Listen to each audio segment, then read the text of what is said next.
우리 오늘 하나님 말씀을 보도록 하겠습니다. 하나님 말씀은 사도행전 4장, 신약 성경 사도행전 4장 23절에서 31절까지 말씀을 제가 봉독하도록 하겠습니다.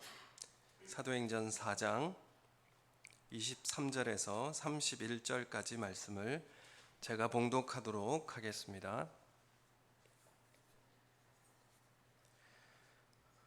사도들이 노임에 그 동료에게 가서 제사장들과 장로들의 말을 다 알리니 그들이 듣고 한 마음으로 하나님께 소리를 높여 이르되 대주제여 천지와 바다와 그 가운데 만물을 지으신 이시오 또 주의 종 우리 조상 다윗의 입을 통하여 성령으로 말씀하시기를 어찌하여 열방이 분노하며 족속들이 허사를 경영하였는고 세상의 군왕들이 나서며 관리들이 함께 모여 주와 그의 그리스도를 대적하도다 하신 이로소이다. 과연 헤롯과 본디오 빌라도는 이방인과 이스라엘 백성과 합세하여 하나님께서 기름 부으신 거룩한 종 예수를 거슬려 하나님의 권능과 뜻대로 이루려고 예정하신 그것을 행하려고 이 성에 모였나이다. 주여 이제도 그들의 위협함을 굽어보시고 보시옵고 또 종들로 하여금 담대히 하나님의 말씀을 전하게 하여 주시오며 손을 내밀어 병을 낫게 하시옵고 표적과 기사가 거룩한 종 예수의 이름으로 이루어지게 하옵소서 하더라. 빌기를 다음에 모인 곳이 진동하더니 무리가 다 성령이 충만하여 담대히 하나님의 말씀을 전하니라. 아멘. 반갑습니다. 우리 현장에는 예배 드리시는 분들이 너무 거리가 멀리 떨어져 있고 우리 가정에서 온라인 예배를 드리시는 우리 성도님들 함께 옆에 계시는 분들하고 가족들과는 함께 끌어안고 이렇게 인사해도 되지 않겠습니까? 사랑합니다, 축복합니다. 또 여기 계신 분들은 앞뒤 좌우에 계신 분은 그렇게 인사했으면 좋겠습니다. 사랑합니다, 축복합니다. 이런 예배를 이렇게 드리는 것이 힘듭니다. 몇 명 안 되는 이 분들 이 넓은 곳에서 저 혼자 말하는 것 같아서 또 힘들기도 하고 또 집에서 이제 예배 드리시는 분들은 그 모니터 앞에 앉아서 예배를 드린다는 것이 그렇게 쉬운 문제는 아닐 거라 이렇게 생각되어집니다. 이 기간들을 기도 제목들이나 이런 곳에 제가 올렸습니다. 우리가 다 알 수는 없지만은 또 하나님께서 이 일들을 우리 가운데 허락하신 그 뜻이 있을 거라고 믿습니다. 그래서 어떤 것보다도 먼저 탓을 돌리지 마시고 우리 안에 문제라고 저는 생각하고 회개하며 하나님 앞에 다시 회복될 수 있도록 그런 마음으로 하나님 앞에 섰으면 좋겠습니다. 오늘 우리 이 사도행전 4장의 말씀을 우리가 계속 보면서 여러분은 갈망이 있으시죠?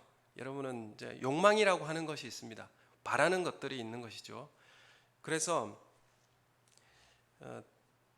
이런 것을 갈망이라고도 하고 욕망이라고도 할 수 있을 겁니다. 사실 갈망하는 게 죄일까요? 이렇게 생각해 볼 수가 있어요. 욕망이라고 하는 게 죄일까요?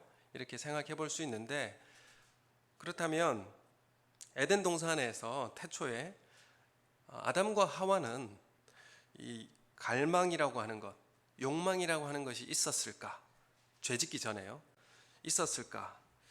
이 죄를 짓고 탐욕이나 이런 것, 갈망이나 이런 것들이 생겨났을까? 좀 생각을 해본다면 하와가 선악과를 바라보면서 보암직도 하고 먹음직도 하고 지혜롭게 할 만큼 보였다. 그렇게 갈망을 가지고 봤어요. 그렇게 될 것 같아서. 그래서 이렇게 이야기합니다. 죄 짓기 전에 이미 갈망이라고 하는 것이 있어요. 추구하는 것이 있어요. 추구하는 것을 주셨어요.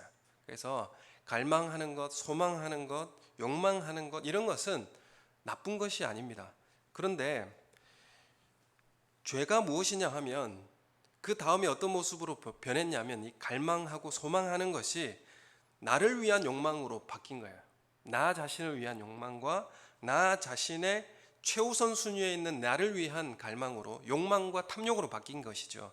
그래서 내 욕망이 하나님의 말씀보다 더 위에 있을 때 그게 죄가 되었습니다. 그것은 이제 원죄라고 하죠. 한마디로 죄라고 하면 이렇게 정의 내릴 수 있어요. 죄라고 하는 것은 나만 사랑하는 욕망입니다. 나만을 추구하는 욕망이고, 그래서 우리가 뭘 기대하고 뭘 갈망하고 뭘 소망하는가, 나를 갈망하고 나를 추구하려고 나의 탐욕적으로 내 자신만을 위해서 살아가는 것은 죄가 되는 것이고, 이웃과 하나님의 말씀을 더 높이 위에 세우고 살아가는 삶은 죄를 벗어나는 삶이 될 수 있다는 것이죠. 그래서 사랑하는 우리 성도 여러분, 여러분 어떤 갈망이 있습니까? 갈망이라고 하는 것은 나쁜 것이 아니에요. 나쁜 것이 아닌데, 어떤 기대를 가지고, 무엇을 위한 기대를 가지고, 어떤 욕망을 가지고 살아가는가, 그것이 우리에게 중요한 문제로 자리 잡고 있습니다. 기대라고 하는 것은 믿음입니다. 믿음이라고 하는 것이 믿습니다, 이게 뭐 중요한 문제가 아니라, 믿음이라고 하면 기대하는 것이죠. 하나님 나라가 임할 줄로 믿습니다. 그러니까 기대하는 거예요. 그래서 이 믿음이라고 하는 것은 무엇으로 나타나게 되느냐 하면, 기대하는 것은 뭐로 나타나느냐 하면 기도로 나타나게 되어 있어요. 기도한다는 의미는 하나님께서 하실 것을 기대하는 거예요. 내가 하지 않고 하나님이 하실 것을 기대하는 마음으로 하는 것이 기도입니다. 그래서 기도는 기대함이라 이렇게 이야기할 수 있는 것이죠. 여러분, 우리가 살아가면서 바라는 것들이 있습니다. 추구하는 것들이 있고요. 20평에 살다 보면 30평에 살고 싶은 그런 기대가 있어요. 갈망도 있고요. 그리고 어디 변두리에 살다가는 이제 도심 중심으로 그렇게 가고 싶은 욕망도 있습니다. 우리는 다 같이 이런 갈망하는 존재, 소망하는 존재로 살아가고 있습니다. 그러나 무엇을 소망하고 무엇을 갈망하는가, 그것이 중요한 문제가 되는 것이죠. 뭘 욕망한다고 해서 그게 나쁜 것이 아닙니다. 그렇지만 그것이 나를 사랑하는 욕망으로 바뀌게 된다면, 나만을 추구하는 모습으로 바뀌게 된다면 그것은 죄의 모습이 되는 것이죠. 오늘 베드로와 요한이 성전에 기도하러 올라갔다가 미문에 앉은 안진뱅이를 예수 이름으로 일으켜 세웠습니다. 이 일 때문에 유대인들에게 충격과 혼란으로 다가오게 된 것이죠. 이것은 어떤 의미가 있느냐 하면, 안진뱅이를 일으켰다, 이건 뭐 단지 기적의 문제가 아니라 성전 체제에 대한 종결입니다. 지금 성전이 없잖아요.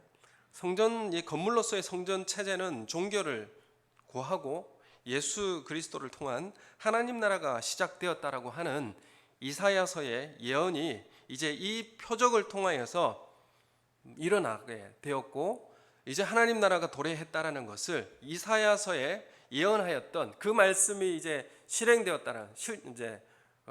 실현되었다라는 것을 예표하고 있기 때문에 이것은 유대인들에게는 충격과 혼란으로 다가오는 것입니다. 그날에는 안진뱅이가 일어나고 맹인이 눈을 뜨고, 이런 말씀을 이사야서에 말씀하고 있거든요. 그날이 바로 지금 이 시점이 되는 것이죠. 그래서 유대인들은 충격과 혼란으로 다가오게 되었습니다. 솔로몬 행각에서 베드로, 요한은 예수님의 죽으심과 부활에 대해서 설교하였습니다. 이 말씀을 들은 사람 중에 믿는 사람이 심히 많아서 남자의 수가 5천이나 되었다, 이렇게 기록하고 있습니다. 이튿날 어떤 일이 있었습니까? 관원과 장로들과 서기관들이 예루살렘에 모여서 이 사내들인 공의회를 열었습니다. 유대 나라에서 최고의 법정이자 종교 지도자들의 모임이 바로 사내들인 공회였습니다. 이 사내들인 공회에서 여당은 사두개인이고 야당은 바리새인들입니다. 그래서 이 두 파가 모여서 공회를 구성하죠. 국회도 여당도 있고 야당도 있고 그렇지 않습니까? 우리가 이제 4절 5절에 보면, 5절 6절에 보면 이튿날 관리들과 장로들과 서기관들이 예루살렘에 모였는데 대제사장 안나스와 가야바와 요한과 알렉산더와 및 대제사장의 문중이 다 참여하여, 이렇게 말씀하고 있습니다. 이 사내들인 공회에 모인 주요 인물들을 다 나열하지는 못하고 그 중에 가장 주요한 인물을 나열해주고 있습니다. 이들은 옷차림도 귀한 옷을 입었을 것이고, 또한 이 재판석에 앉아서 높은 자리에 앉았겠죠. 그래서 이 두 사도를 재판석에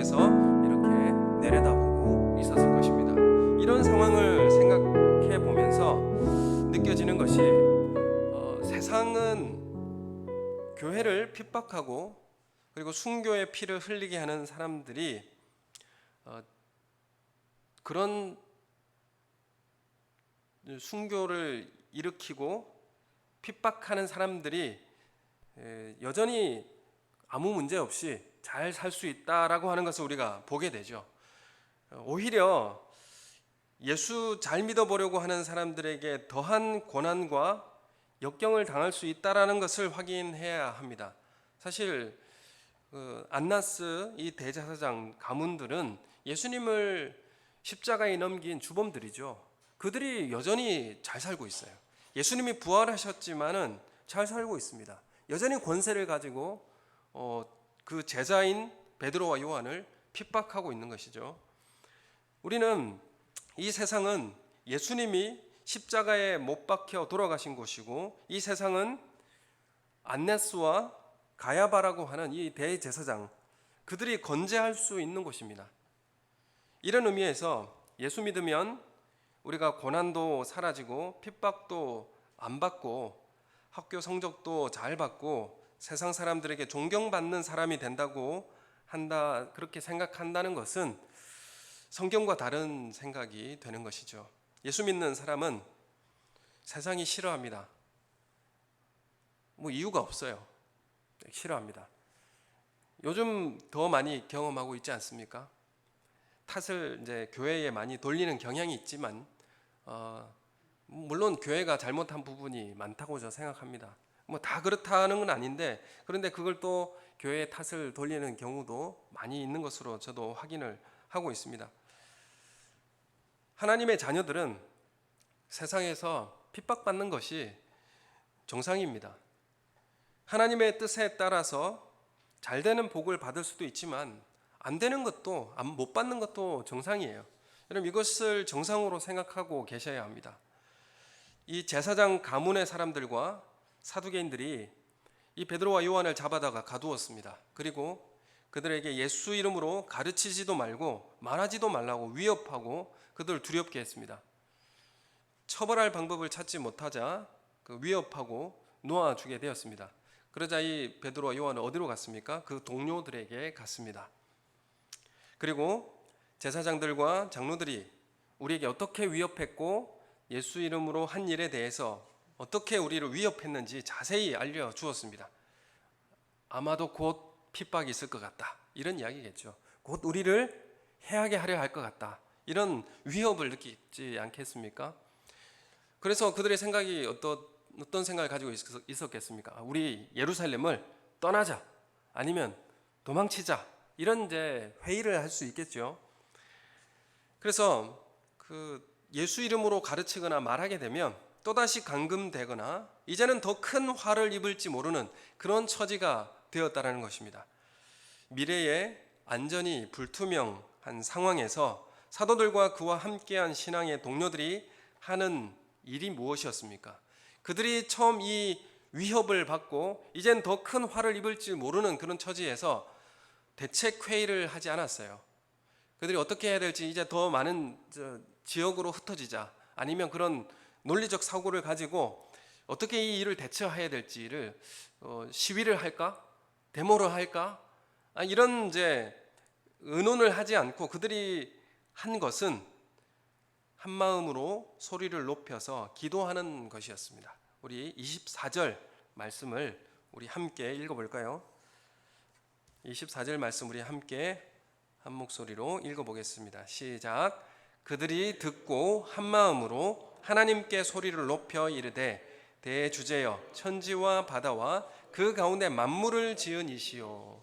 아멘. 여러분, 그들이 이 말을 듣고 우리를 위협할 것이다, 이제는 핍박이 일어날지도 모른다 라고 하는 그런 위험스러운 상황 가운데 그들이 그것을 듣고 대책회의를 한 것이 아니라 첫 번째 한 일은 하나님께 기도한 일이었습니다. 거기에 보면 한 마음으로였죠. 한 마음으로 함께 기도하였다, 이렇게 말씀하고 있습니다. 이 뒤에 이루어지는 기도하면서 대주제여 천지와 바다와 그 가운데 만물을 지으신 이시오. 하나님은 어떤 분이시라는 겁니까? 온 천하 만물의 창조주이시고 주권자이시고 주인이다, 이렇게 선언하고 있어요. 역사의 주권적 통치자이다, 이렇게 고백하고 있습니다. 여러분, 이렇게 기도할 수 있는 담대함은 어디서 나왔느냐 하면, 그들이 우리를 위협하고 있지만 이 세상을 지으신 분은 누구인가? 우리를 통치하시는 분은 누구인가? 우리를 정말 다스리는 분은 누구인가를 고백하고 있습니다. 그 가운데서 하나님 앞에 기도하는 것입니다. 25절, 26절 말씀을 우리가 한번 보면, 제가 읽겠습니다. 또 주의 종 우리 조상 다윗의 입을 통하여 성령으로 말씀하시기를, 어찌하여 열방이 분노하며 족속들이 허사를 경영하였는고, 세상의 군왕들이 나서며 관리들이 함께 모여 주와 그의 그리스도를 대적하도다 하신 이로소이다. 지금 이 세상은 하나님이 하시는 일에 대해 대적할 것이고 반대할 것을 알고 있습니다. 우리를 반대하고 핍박하는 세력을 없애 주십시오. 우리를 반대하고 핍박하는 세력들을 멸망시켜 주십시오. 이런 기도를 하고 있지 않습니다. 그것이 일어나는 것이 당연하다고 지금 고백하고 있어요. 하나님의 통치를 반대할 것이고 하나님이 하시는 일에 대적할 것이라고 하는 것을 이 성경의 다윗의 시를 통하여서 알고 있습니다. 우리는 이 핍박이 있을 것을 알고 있습니다. 이렇게 고백하고 있어요. 그래서 첫째는 어떤 기도의 제목이냐 하면 29절의 내용과 같이, 우리 29절 한번 같이 읽어보겠습니다. 시작. 주여 이제도 그들의 위협함을 굽어보시옵고 또 종들로 하여금 담대히 하나님의 말씀을 전하게 하여 주십시오. 이렇게 첫 번째 기도입니다. 하나님 통치와 다스리십니다. 그러나 지금 우리를 핍박하는 사람들을 물리쳐 주십시오. 멸망시켜 주십시오. 심판하게 해 주십시오. 이렇게 기도하지 않고, 첫 번째 기도 제목은 그 핍박은 당연히 있을 줄로 우리는 압니다. 그러면서 간구하는 기도가, 기대와 소망은 무엇이냐면 담대히 하나님의 말씀을 전하게 해 주십시오. 이 핍박 가운데서 우리가 담대히 복음의 말씀을 전하게 해 주십시오. 이게 기도의 제목이었습니다. 우리에게 드리워진 위협과 두려움 가운데 굴복하지 않도록 담대함으로 말씀을 전하게 해달라고 요청하고 있습니다. 그 세력을 심판해 주십시오. 그 심판을 몰아내 주십시오. 이렇게 기도하지 않고 그 두려움 가운데 우리가 굴복하지 않도록 담대하게 전하게 해 주십시오. 이렇게 기도했습니다. 여러분, 우리의 기도의 모습도 생각도 바뀌어져야 되지 않겠습니까? 여러분, 그건 당연한 거예요. 하나님의 일을 세상은 대적하게 될 것입니다. 그 위협 가운데 우리가 굴복하지 않도록 담대함으로 말씀을 전하게 해달라고 지금 간구하고 요청하고 있습니다. 여러분, 이 시대에 우리가 해야 할 기도가 어떤 기도인가? 오늘 이 말씀을 통해서 깊이 생각하고 이런 기도를 하나님 앞에 올려드리는 우리 성도님들 되시기 원합니다. 위협이 당연히 있을 것입니다. 앞으로 더 많을 거예요. 그 가운데 우리는 어떻게 할까요? 여러분, 이 위협과 두려움 가운데 굴복하지 않는 담대함을 주십시오. 그리고 하나님의 말씀을 담대하게 전하게 해주십시오. 이렇게 기도했습니다. 그리고 또 두 번째 기도는 뭐냐면 30절 말씀입니다. 우리 30절 말씀 같이 읽겠습니다. 시작. 손을 내밀어 병을 낫게 하시옵고 표적과 기사가 거룩한 종 예수의 이름으로 이루어지게 하옵소서 하더라. 이렇게 기도했어요. 가는 곳마다 표적과 기사가 나타나는데 예수 그리스도의 이름으로 나타나게 해주십시오. 우리의 능력이나 내가 잘하는 것으로 드러나는 것이 아니라 예수 그리스도의 이름으로 드러나게 해주십시오. 그래서 이사야가 그렇게 예언했던 그 말씀, 그 날, 그 하나님 나라가 임하는 그 하나님 나라의 확장이 일어나게 해주십시오. 예수 그리스도의 이름으로 예수님만 드러나는 삶을 살게 해주십시오. 이런 기도를 하였습니다. 우리가 가는 곳마다 하나님 나라가 임하게 해주십시오. 이 기도입니다. 예수 그리스도 이름만 드러나게 해주십시오. 그런 기도예요. 우리가 이사야 29장 18절 말씀을 우리 한번 읽어보겠습니다. 이사야 29장 18절 말씀 시작. 그날에 못 듣는 사람이 책의 말을 들을 것이며 어둡고 캄캄한 데서 맹인의 눈이 볼 것이며 겸손한 자에게 여호와의 말미암아 기쁨이 더하겠고 사람 중 가난한 자가 이스라엘의 거룩하신 이로 말미암아 즐거워하리니. 이렇게 말씀하고 있어요. 이 이사야서의 예언의 말씀이 이제 예수 그리스도 안에서 실현되었다라는 것, 예수 그리스도 안에서 참된 자유함, 그 하나님 나라가 임하였다라는 것을 전하게 해주십시오. 하나님 나라가 확장되게 해주십시오. 그런 담대하게 전하게 해주십시오. 이런 의미입니다. 그래서 이 기도를 통하여서 베드로와 요한과 함께 모였던 그 교회겠죠. 교회 성도들이 함께 기도하면서 성령이 충만해졌습니다. 그래서 더욱 담대히 하나님의 말씀을 전하였다, 증거하였다, 이렇게 기록하고 있어요. 이 기도를 마치고 더 담대해졌다, 이렇게 기록하고 있는데, 예수 믿는 사람에게 위협적인 것이, 우리에게 위협이 있어요. 우리에게 위협이 있죠. 구상권 청구하겠다, 이런 위협적인 것도 있습니다. 근데 그런 것들이 우리에게 위축되게 하지 못했어요. 이 초대 성도들이 기도함으로 그들이 더 담대하게 되어서 하나님의 말씀을 전하였다, 이렇게 말씀을 하고 있습니다. 한마음이 되어서 큰 소리로 기도하자 모인 곳이 어떻게 된다고 그러죠? 진동하였다, 이렇게 기록하고 있습니다. 지진이 일어났는지 진동을 하였습니다. 온 땅이 진동을 한 것이죠. 하나님은 이 진동을 통하여서 기도에 응답하셨어요. 내가 너의 기도를 듣고 있다, 응답하여 주셨어요. 그래서 그들은 더욱 성령에 충만해져서 담대히 하나님의 말씀을 증거했다, 이렇게 기록하고 있습니다. 여러분, 우리가 기도 응답 받을 때에 담대해지게 됩니다. 기도 응답을 받을 때에 성령으로 충만해지게 됩니다. 그럴 때 어떤 현상이 일어납니까? 하나님의 말씀을 증거하게 되는 거예요. 여러분, 우리가 교회가 소유해야 될 것, 성령 충만함이요, 또한 성령 충만하면 어떻게 되는 것이죠? 담대하게 말하는 것입니다. 이렇게 나아가는 것이 성령 충만한 삶의 모습이라는 것을 우리가 사도행전을 통해서 깊이 깨닫게 되는 것입니다. 여러분, 우리가 이 한마음이 되어서 기도하는 이 예루살렘 교회의 기도, 하나님께서 즉각적으로 응답하셨고 그들은 성령 충만으로 담대해졌습니다. 이 도식이죠. 우리가 위축되어서 더 위축될 필요 없어요. 우리가 한마음으로 기도해야 할 필요가 이 시대에 더 중요하게 다가오고 있습니다. 그래서 신앙생활을 하면서 닥치는 모든 환난, 고통, 난관들을 꼭 없어져야 하는 것이, 다 없어져야 한다는 것은 옳지 않습니다. 반대 세력을 꼭 꺾어야 된다든가 이런 것들을 없애는 것을 갖추어야 한다고 주님 우리에게 요구하지 않으십니다. 여러분, 그것들이 여전히 존재하지만은 그 위협을 이겨내는 담대함을 가지는 것이 주님 우리에게 요구하시는 거예요. 오늘 이 한마음이 되어서 기도하는 예루살렘 교회의 기도는 하나님께서 즉각적으로 응답하셨습니다. 여러분, 우리가 엘리야를 통해서 볼 때도 하나님의 기도의 응답, 비가 온다고 하는 그 기도의 응답을 받고 이스라엘로 평야를 가로질러 달려가지 않습니까? 왕의 마차보다 더 빨리 달려가요. 아니, 어떻게 사람이 초인적인 그런 힘이 생길까요? 아합의 마차보다 더 빨리 달려갑니다. 여러분, 기도 응답은 담대하게 해요.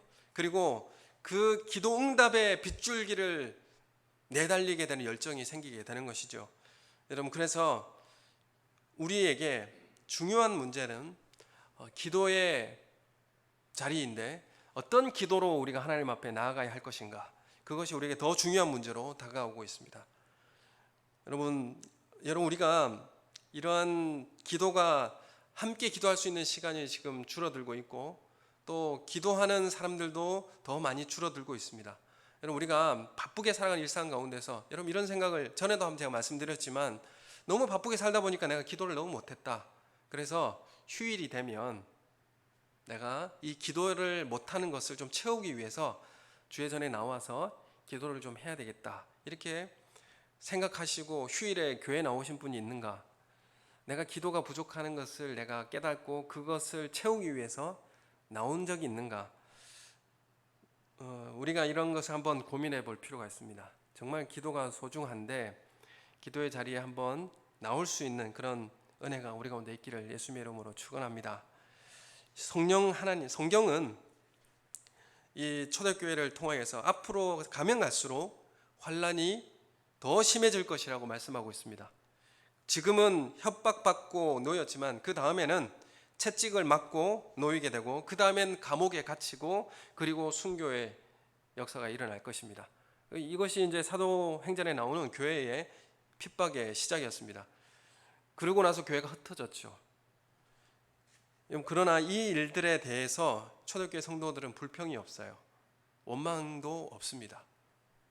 고린도후서 8장 9절의 말씀을 우리 함께 읽어보겠습니다. 시작. 우리 주 예수 그리스도의 은혜를 너희가 알거니와 부요하신 자로서 너희를 위하여 가난하게 되심은 그의 가난함을 인하여 너희로 부요하게 하려 하심이니라. 아멘. 예수님은 우리 땅에 오실 때 왕으로 오지 않으셨습니다. 왕의 모습으로 오지 않으셨어요. 종으로 오셨어요. 십자가에 못 박히게 하심으로 우리를 구원하셨습니다. 이것이 하나님의 지혜요 하나님의 능력이었습니다. 예수 그리스도의 가난해지심이 우리를 부요하게 하셨어요. 여러분, 이 초대교회 성도들의 환난과 핍박으로 낮아짐과 가난해짐이 다른 영혼들을 부요하게 한 그런 일들로 채워지고 있습니다. 이들의 핍박이 이방인에게 복음이 증거되어지는 그런 통로가 되었다라는 것을 우리가 잘 알고 있습니다. 여러분, 그래서 이러한 것이 하나님의 지혜요 하나님의 능력이라는 것을 우리가 깨닫게 됩니다.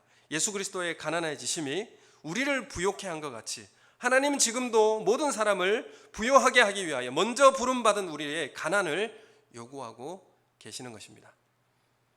우리 베드로전서 4장 12절에서 16절 말씀 우리 함께 읽겠습니다. 베드로전서 4장 12절에서 16절 시작. 사랑하는 자들아, 너희를 연단하려고 오는 불시험을 이상한 일 당하는 것 같이 이상히 여기지 말고 오히려 너희가 그리스도의 고난에 참여하는 것으로 즐거워하라. 이는 그의 영광을 나타내실 때에 너희로 즐거워하고 기뻐하게 하려 함이라. 너희가 그리스도의 이름으로 치욕을 당하면 복 있는 자로다. 영광의 영 곧 하나님의 영이 너희 위에 계심이니라. 너희 중에 누구든지 살인이나 도둑질이나 악행이나 남의 일을 간섭하는 자로 고난을 받지 말려니와 만일 그리스도인으로 고난을 받으면 부끄러워 말고 도리어 그 이름으로 하나님께 영광을 돌리라. 아멘. 여러분, 이 시대에 이 베드로전서 4장의 이 말씀을 잘 기억하시고 사랑하는 자들아 이렇게 부르시면서 너희들이 불시험을 이상하게 여기지 말라 이렇게 말씀하고 있습니다. 오히려 감사하고 즐거워하라 이렇게 우리에게 요구하고 계세요. 여러분, 그러면서 15절에 너희가 그리스도 이름으로 치욕받으면 복 있는 자로다. 그리고 영광의 영 곧 하나님의 영이 너희 위에 계심인 것이다. 그러므로 너희 중에 누구든지 살인이나 도둑질이나 악행이나 남의 일을 간섭하는 자로 고난받지 말라. 이런 것들로 고난받지 말고 이것은 안 하는 게 당연한 것이고 이게 제가 현대어 성경으로 한번 읽어봤어요. 15절 말씀을 누구든지 사람을 죽이거나 도둑질을 하거나 말썽을 일으키거나 남의 일에 쓸데없는 간섭을 해서 벌을 받는다는 말이 내 귀에 들리는 일이 없도록 하십시오.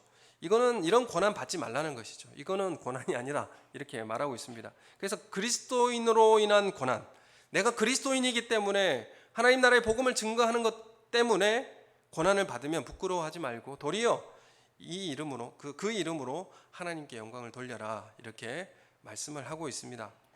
여러분, 예루살렘 교회가 어려움이 왔을 때에 그들이 할 수 있는 일은 무엇이었습니까?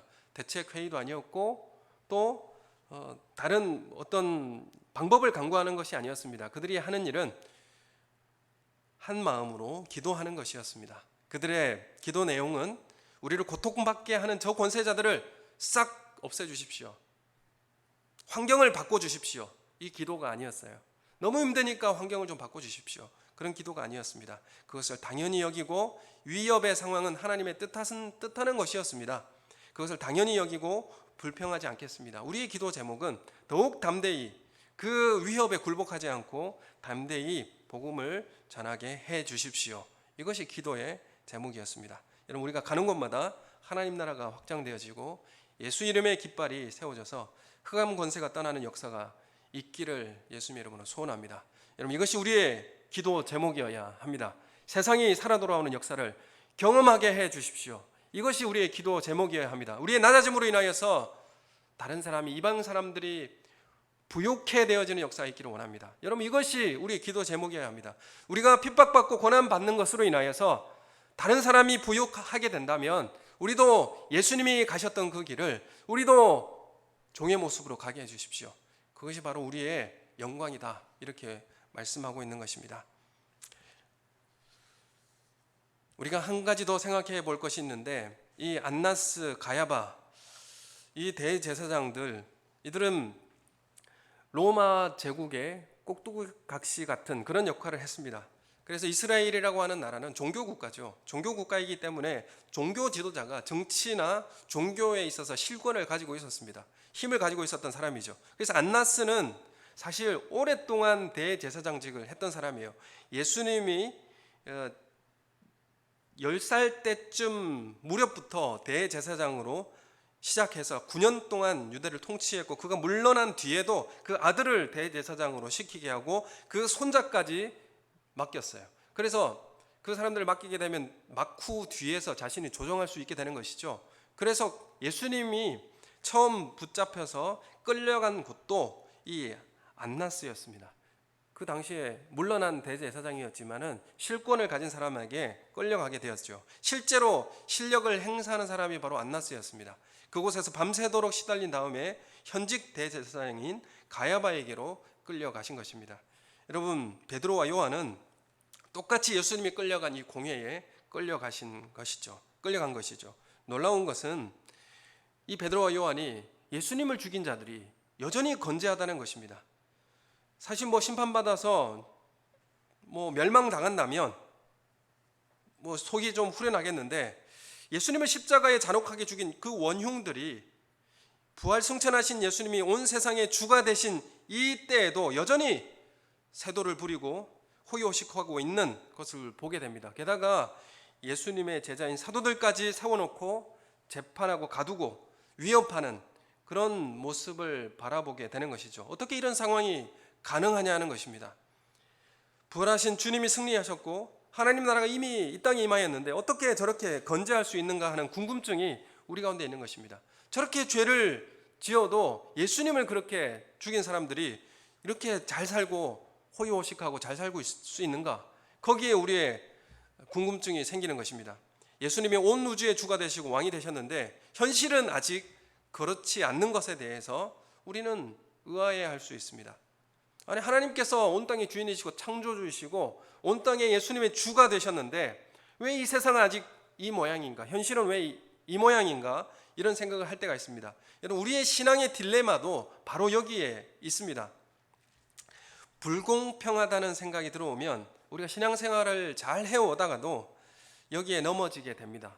우리가 교회 안에서도 나를 괴롭히는 사람이 있고 직장에서도 가정에서도 힘들게 하는 사람이 여전히 잘 살고 장수할 수 있습니다. 못된 짓 하는 사람이 더 장수하는 사람들이 참 많이 있습니다. 우리가 신앙의 딜레마는 바로 왜 불공평하느냐는 것이죠. 왜 이렇게 신앙은 다르냐는 것이죠. 오늘 이 고민과 이 신앙의 문제를 바라보면서 김학철 목사님이라고 전에도 말씀드렸는데 연세대 교수님의 말로 오늘 이 내용을 좀 정리해 볼까 합니다. 그분이 이렇게 이제 이야기를 하던데, 우리가 현실 그대로 우리가 냉정하게 현실을 우리가 바라보면 절망할 수밖에 없습니다. 우리가 교회를 현실 그대로 바라볼 때 교회가 완벽하거나 그렇지 않죠. 허점투성이고 어떻게 이게 교회일 수 있는가? 현실을 냉정하게 살펴보면 우린 다 절망할 수밖에 없어요. 여러분, 우리가 우리나라의 경제 지표를 보더라도 항상 나빠요. 매년 나쁩니다. 좋았던 적이 없는 것 같아요. 취업률이나 실직률이나 정치도 경제도 모두 안 좋다고 그렇게 말하고 있고, 교회도 마찬가지죠. 교회 지표도 계속 안 좋아지고 있습니다. 지금 아예 바닥이죠. 더 내려갈 곳이 안 보일 정도입니다. 코로나 시대가 지나고 나면 더 힘들어질 것은 많은 사람들이 예고하고 있는 내용들입니다. 그러나 성경을 통해서 보면 교회는 세상의 소망일 수밖에 없어요. 교회를 통해서 세상의 구원을 교회를 통해서 이루어 가겠다고 하는 하나님의 뜻이 있기 때문에 그렇습니다. 어떻게 이 현실적으로 볼 때는 이렇게 절망할 수밖에 없는 이 교회가 세상의 소망이 될 수가 있는가? 우리도 궁금증이 되는 것이죠. 여러분, 소망이 준다는 것, 교회가 세상의 소망이다. 여러분 그렇게 생각하십니까? 교회가 세상의 소망이다. 그리스도인들이 세상의 소망이다. 기대를 좀 가지고 계십니까? 여러분, 이 시대에 교회가 기대감이 다 없어져 버린 시대를 살고 있는데, 성경은 우리에게 교회를 통하여서 세상을 구원하겠다 이렇게 말씀하고 계시고 교회를 세우셨어요. 소망이 주는 것은, 희망이 주는 것은 우리에게 주어진 현실과 환경이 모든 것이 아니다라는 것을 알게 합니다. 소망이 바라는 것이 있으면 우리는 힘들고 고단한 삶 가운데서도 살 수 있습니다. 희망이 있으면 사랑할 수가 있습니다. 믿음은 우리에게 더 큰 희망을 줍니다. 여러분, 우리가 소망을 가지고 살아야 할 것, 기대를 가지고 갈망을 가지고 살아야 할 이유가 바로 여기에 있습니다. 우리는 어린 아이를 보면서 그의 가능성과 그의 미성숙함을 통해서 실망하는 것이 아니죠. 어린아이를 보면 자기 중심적이고 또 미성숙한 부분이 있지 않습니까? 그러나 그 아이를 보고, 그 미성숙함을 보고 실망하지 않죠. 왜냐하면 그 아이의 가능성을 기대하는 것이기 때문에 그렇습니다. 그 아이가 발전할 것을 기대하면서 사랑할 수 있는 것이죠. 여러분, 우리도 현실을 바라보면 항상 지표가 나쁘죠. 그리고 현실은 절망할 수밖에 없습니다. 그러나 우리가 기대하는 마음을 가지고 바라보게 될 때에 우리는 사랑할 수 있게 되는 것입니다. 만약 그 아이가 커서도 그대로라면 힘들 수 있습니다. 그러나 그 아이의 가능성을 믿어주고 격려해주고 사랑한다면 우린 그 아이와 더 행복하게 잘 지낼 수 있을 것입니다. 우리 아내는 저 사람하고는 얘기하고 싶지도 않다고 해도 우리가 그 믿음을 가지고 그 사람을 바라보는 것, 난 저 사람은 정말 같이 하고 싶지 않다라고 하는 사람이 현실적으로 있을 수 있어요. 그렇지만 그 사람을 바라보면서 그 사람에 대한 가능성에 대한 희망을 놓지 않는 것입니다. 그 사람에 대한 소망을 가지는 거예요. 그것이 바로 우리 그리스도인들의 하는 삶의 모습입니다. 이건 정말 힘든 일이죠. 그 사람에 대해서 가능성에 대한 희망을 놓지 않는 것, 우리가 그냥 평가절하해버리지 않는 것, 이건 힘든 일이지 않겠습니까?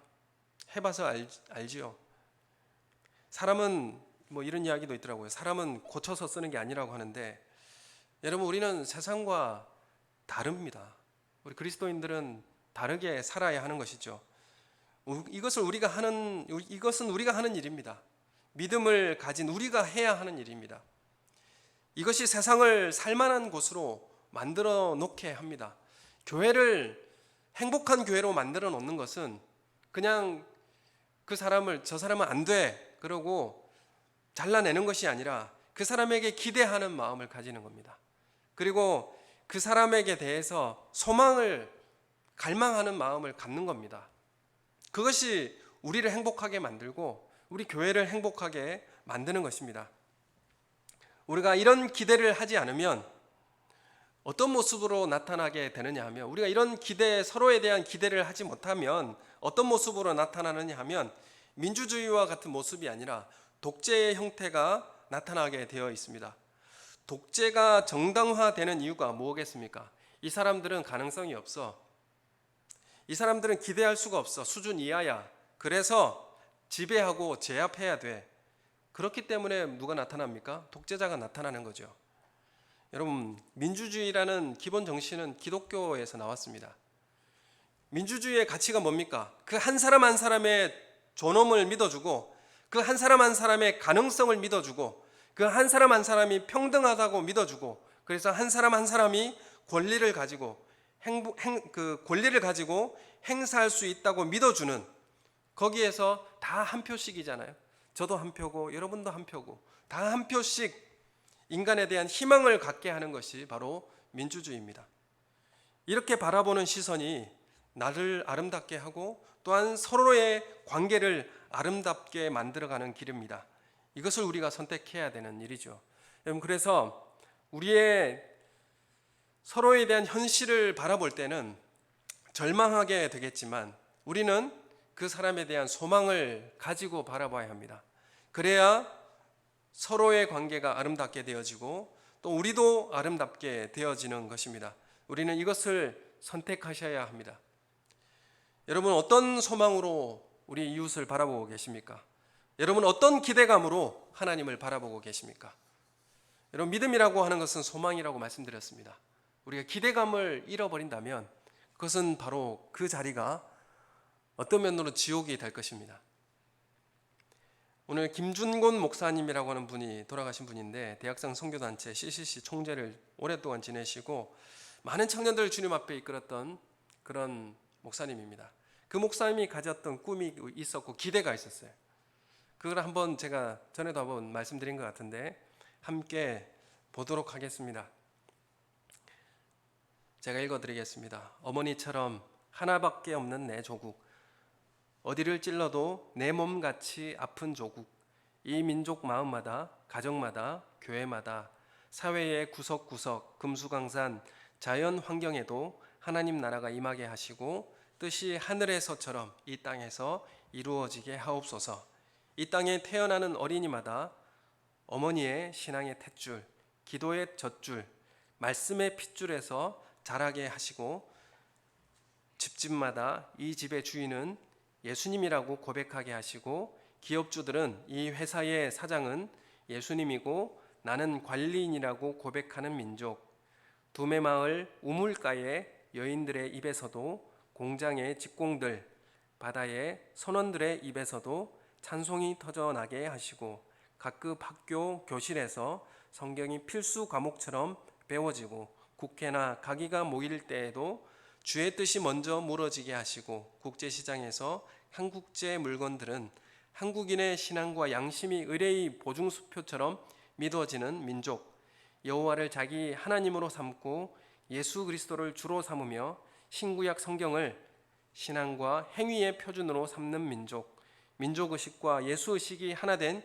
지상 최초의 민족, 그리하여 수십만의 젊은이들이 예수의 꿈을 꾸고 인류 구원의 환상을 보며 한 손에는 복음을 다른 한 손에는 사랑을 들고 지구촌 구석구석을 누비는 거룩한 민족이 되게 하옵소서. 이게 바로 그가 가진 기대였습니다. 소망이었고 기도였습니다. 여러분, 이 기대가 그 당시에 수많은 청년들에게 복음의 열광에게 했고 주님 앞에 돌아오게 했습니다. 여러분, 우리가 하나님께 소망을 두고 기도하시기를 원합니다. 여러분, 소망을 잃고 갈망을 잃어버리면 우리는 하나님을 경험하지 못하게 될 것입니다. 여러분, 하나님께서 여전히 우리 삶에 다스리고 통치하고 계십니다. 그리고 우리 각 사람에게 역사하고 계십니다. 그 사람들을 바라볼 때마다 기대감을 가지고, 우리가 교회를 바라볼 때도 기대감을 가지고 소망을 가지고 기도하시는 우리 성도님들 되시기를 예수님의 이름으로 축원합니다. 우리 함께 기도하겠습니다. 하나님의 살아계심, 하나님의 신실하심, 전능하심을 바라보면서 하나님 우리를 다스려 주시옵소서. 하나님의 나라를 임하기를 원하고 하나님 주님의 나라를 바라보는 소망을 가지고 살아가게 하여 주시옵소서. 우리 다 같이 함께 한 목소리로 기도하겠습니다. 하나님 아버지, 은혜를 감사합니다. 우리의 연약함과 나 자신을 위한 탐욕적인 삶으로, 나 자신을 사랑하는 삶으로 살게 하지 않게 해주시고 하나님 나라를 소망하고 사모하는 마음을 가지고 살게 하여 주시옵소서. 하나님 아버지, 하나님의 뜻이 무엇인지 분별하면서 이 땅에 하나님의 나라가 임하고 확장케 되어지기를 원하며 기도하며 간절히 소망하는 마음으로 살게 하여 주시옵소서.